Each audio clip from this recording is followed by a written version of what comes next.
Hello viewers, praise the Lord. तो आए हम बाइबल रीडिंग करते हैं और आज मैं आपके साथ गिनती उसका 5 बाब पढ़ूंगी। फिर खुदावन ने मूसा से कहा कि बनी इसराइल को हुक्म दे के वो हर कोढ़ी को और जरियान के मरीज को और जो मर्द के सबब से नापाक हो उसको लश्करगाह से बाहर कर दें। ऐसों को खा वो मर्द हो या औरत, तुम उनको निकाल कर लश्करगाह के बाहर रखो, ताकि वो उनकी लश्करगाह को जिसके दरमियान में रहता है नापाक ना करें। चनांचे बनी इसराइल ने ऐसा ही किया और उनको निकाल कर लश्करगाह के बाहर रखा। जैसा खुदावन ने मूसा को हुक्म दिया था वैसा ही बनी इसराइल ने किया। और खुदावन ने मूसा से कहा कि बनी इसराइल से कह कि अगर कोई मर्द या औरत खुदावन की हुक्म अदूली करके कोई ऐसा गुनाह करे जो करते हैं और कसूरवार हो जाए, तो जो गुनाह उसने किया वो उसका इकरार करे और अपनी तकसीर के मुआवजा में पूरा दाम और उसमें उसका 5वां हिस्सा और मिलाकर उस शख्स को दें जिसका उसने कसूर किया है। लेकिन अगर उस शख्स का रिश्तेदार ना हो जिसको तफसीर का मुआवजा दिया जाए, तो तफसीर का जो मुआवजा खुदावन को दिया जाए वो काहिन का हो, अलावा कफ़ारा के उस मेंढा के जिससे उसका कफ़ारा दिया जाए। और जितनी मुक़द्दस चीज़ें इसराइल उठाने की कुर्बानी के तौर पर काहिन के पास लाएं वो उसकी हों, और हर शख्स की मुक़द्दस की हुई चीज़ें उसकी हों, और जो चीज़ें कोई शख्स काहिन को दे वो भी उसी की हों। और खुदावन ने मूसा से कहा कि बनी इसराइल से कह कि अगर किसी की बीवी गुमराह होकर उससे बेवफाई करे और कोई दूसरा आदमी उस औरत के साथ मुबाशरत करे और उसके शोहर को मालूम ना हो, बल्कि ये उससे पोशीदा रहे और वो नापाक हो गई हो, पर ना कोई शाहिद हो और ना कोई ऐन फेल के वक्त पकड़ी गई हो, और उसके शोहर के दिल में गैरत आए और वो अपनी बीवी से गैरत खाने लगे हालांकि वो नापाक हुई हो, और उसके शोहर के दिल में गैरत आए और वो अपनी बीवी से गैरत खाने लगे हालांकि वो नापाक नहीं हुई,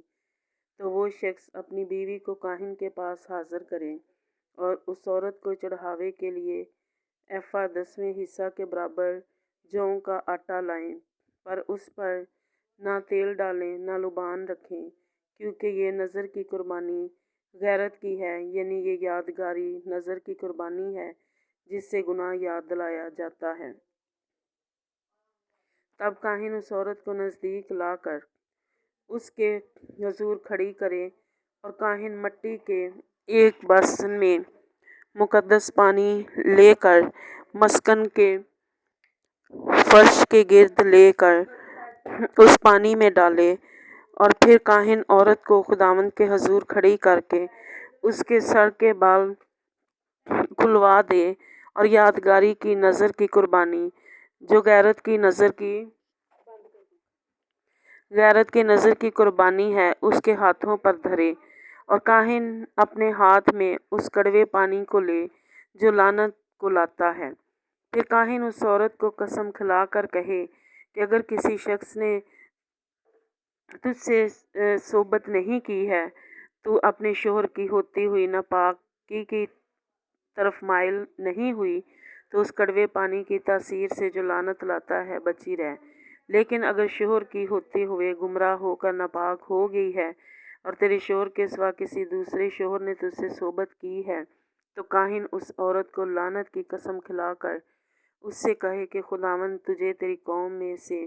तेरी रान को सड़ा कर और तेरे पेट को फुला कर लानत और फटकार का निशाना बनाए, और ये पानी जो लानत लाता है तेरी अंतड़ियों में जाकर तेरे पेट को फुलाए और तेरी रान को सड़ाए। और औरत आमीन आमीन कहे। फिर काहिन उन लानतों को किसी किताब में लिख कर उनको उस कड़वे पानी में धो डाले, और वो कड़वा पानी जो लानत लाता है उस औरत को पिलाए, और वो पानी जो लानत लाता है उस औरत के पेट में जाकर कड़वा हो जाएगा। और काहिन उस औरत के हाथ से गैरत की नज़र की कुर्बानी को लेकर खुदावंद के हुजूर उसे हिलाए और उसे मस्बा के पास लाए। फिर काहिन उस नज़र की कुर्बानी में से यादगारी के तौर पर एक मुट्ठी लेकर उसे मज़बा को जलाए। बाद उसके वो पानी उस औरत को पिलाएं, और जब वो पानी पिला चुकेगा तो ऐसा होगा कि अगर वो नापाक हुई और उसने अपने शोहर से बेवफाई की है तो वो पानी जो लानत को लाता है उसके पेट में जाकर कड़वा हो जाएगा और उसका पेट फूल जाएगा और उसकी रान सड़ जाएगी और वो औरत अपनी कौम में लानत का निशाना बनेगी। पर अगर वो नापाक नहीं हुए बल्कि पाक है तो वो बेइल्ज़ाम ठहरेगी और उससे औलाद होगी। गैरत के बारे में यही शरह है, ख्वाह औरत अपने शोहर की होती हुई गुमराह होकर नापाक हो जाए या मर्द पर गैरत सवार हो और वो अपनी बीवी से गैरत खाने लगे और ऐसे हाल में वो उस औरत को खुदावंद के आगे खड़ी करे और काहिन उस पर ये सारी शरीयत अमल में लाए, तब मर्द गुनाह से बरी ठहरेगा और उस औरत का गुनाह उसी के सर लगेगा। आमीन। आए हम दुआ करें। प्यारे खुदावंद, हम इस कलाम के लिए तेरा शुक्र करते हैं जो कलाम तूने हमें पढ़ने को दिया। खुदावंद तेरा शुक्र, तेरी तारीफ़ करते हैं। खुदावंद तूने हमें इस कलाम में सिखाया कि कोई भी औरत अपने शोहर के साथ बेवफाई ना करे बल्कि वो अपने शोहर की रहे और वो किसी गैर मर्द के साथ किसी तरह का तल्लुकात ना बनाए। खुदावंद हम तेरा शुक्र करते हैं कि तू अपने कलाम में खुदावंद तू हमें हर बातें सिखा रहा है। खुदावंद तू हमें पूरी तरह से खुदावंद तू पाकीज़गी की तरफ लेकर जाना चाहता है ताकि हम सब बातों में पाक हों और खुदावंद हमारा रिश्ता तेरे साथ जुड़ा रहे। खुदावंद हम तेरा शुक्र, तेरी तारीफ़ करते हैं और जितने लोगों ने ये कलाम सुना है खुदावंद तू उनको भी बरकत दे और उनको भी खुदावंद तू पाकीज़गी की रूह अता कर ताकि हर मर्द और हर बीवी किसी गैर के साथ अपना तल्लक ना बनाए बल्कि एक दूसरे के वफ़ादार रहें। खुदावंद यीशु मसीह के नाम में सुन और बख्श दे। आमीन।